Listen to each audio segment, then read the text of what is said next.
এক হাদিসে 3 ব্যক্তির কথা একসঙ্গে বলা হয়েছে যাদের সালাত আল্লাহ সুবহানাহু ওয়া তাআলা কি করেন না, কবুল বা গ্রহণ করেন না। আর সে হাদিসটি বর্ণিত হয়েছে সহিহ ইবনে হিব্বানে, ইবনে মাজাহ এবং আরো কয়েকটি হাদিসের কিতাবে। নবী আলাইহিস সালাতু ওয়াস সালাম বলেছেন, সালাসাতুন লা তারতাফিউ সালাতুহুম ফাওকা রুউসিহিম শিবরা।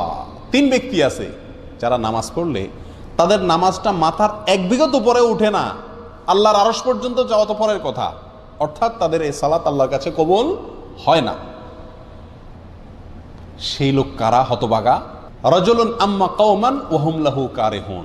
1 নম্বর হলেন ওই ব্যক্তি, যে ব্যক্তি কোনো এলাকার মানুষের মসজিদের ইমাম, তিনি ইমামতি করেন, অথচ মুসল্লিরা তার উপরে অসন্তুষ্ট বলতে ন্যায়সঙ্গত কারণে অসন্তুষ্ট। আজকাল তো হুজুররা চলা একটু বাঁকা হইলেও পাবলিক বলে না হুজুর পছন্দ না। তো হুজুরের ব্যক্তিগত কারণে যদি আপনি অপছন্দ করেন, সেটাতেই হুজুরের কোনো কিছু আসবে যাবে না, ওটাতে আপনার কপাল আপনি পড়বেন। কিন্তু যদি যুক্তিসঙ্গত কারণে লোকটা বেদাতি, লোকটা খারাপ মানুষ, লোকটার ভিতরে কোনো বদভ্যাস আছে, সেই কারণে যদি পাবলিক তার প্রতি অসন্তুষ্ট থাকে, তাহলে এই ব্যক্তি জেনে শুনেও পাবলিক আমার উপর অসন্তুষ্ট, আমার কোনো চরিত্রের দোষের কারণে, তারপরেও সেই ইমামতির আসন ধরে আছে, আঁকড়ে আছে, তো এই ব্যক্তির ব্যাপারে এই কথা আসছে যে তার সালাত তার মাথার 1 বিঘত উপরেও উঠে না, অর্থাৎ আল্লাহর কাছে কবুল হয় না।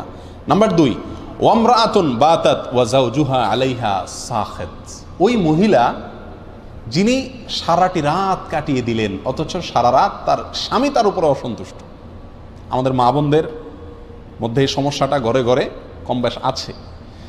স্বামী স্ত্রী ঝগড়া লাগবেই, এটা চিরন্তন বিষয়। নবী আলাইহিস সালামের মতো মানুষ, তার সঙ্গে উম্মাহাতুল মুমিনিন রাদিয়াল্লাহু তাআলা আনহাদের সাথেও মনোমালিন্য তৈরি হয়েছে। নবী আলাইহিস সালাম রাগ করে মসজিদে যান নাই, বাসায় যান নাই, মসজিদে শুয়ে রয়েছেন। ওমর রাদিয়াল্লাহু তাআলা এসে মধ্যস্থতা করে মিলিয়ে দিয়েছেন। এই ঘটনা ঘটছে। উম্মাহাতুল মুমিনিন একদিকে, নবী আলাইহিস সালাম একদিকে, তাদের জীবনে যদি এটা হয় তাহলে বোঝা গেল স্বামী স্ত্রীর জীবনে ঝগড়া, কথা কাটাকাটি, ভুল বুঝাবুঝি এগুলো হবেই হবে, এর কোনো চারা নাই। পাতিল দুটো একসাথে থাকলে বাড়ি খাবেই। কিন্তু আমাদের বোনদেরকে খেয়াল করতে হবে, যেহেতু আমাকে আল্লাহর সন্তুষ্টি অর্জন করতে হবে, আমার ইবাদত আল্লাহর কাছে কবুল করাইতে হবে, অতএব রাগ করে আপনি থাকেন, কিছু সময় থাকেন, সমস্যা নাই। সারাটা রাত স্বামীর উপরে রাগ করে আপনি থাকিয়েন না, অন্তত রাতের কিছু অংশ গেলে রাগটা মিটানোর চেষ্টা করেন। যদি স্বামী অন্যায়ভাবে রাগ করে থাকে, গায়ের জোর রাগ করে, সেটা ভিন্ন কথা।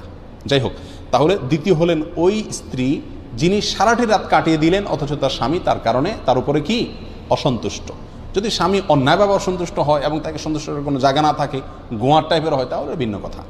3 নম্বর, আব্দুন আবেক, ওই গোলাম বা কৃতদাস যে মালিক থেকে পালিয়ে গেছে, অনুমতি ছাড়া, কোনো তার সাথে চুক্তি ছাড়া তার থেকে পালিয়ে গেছে।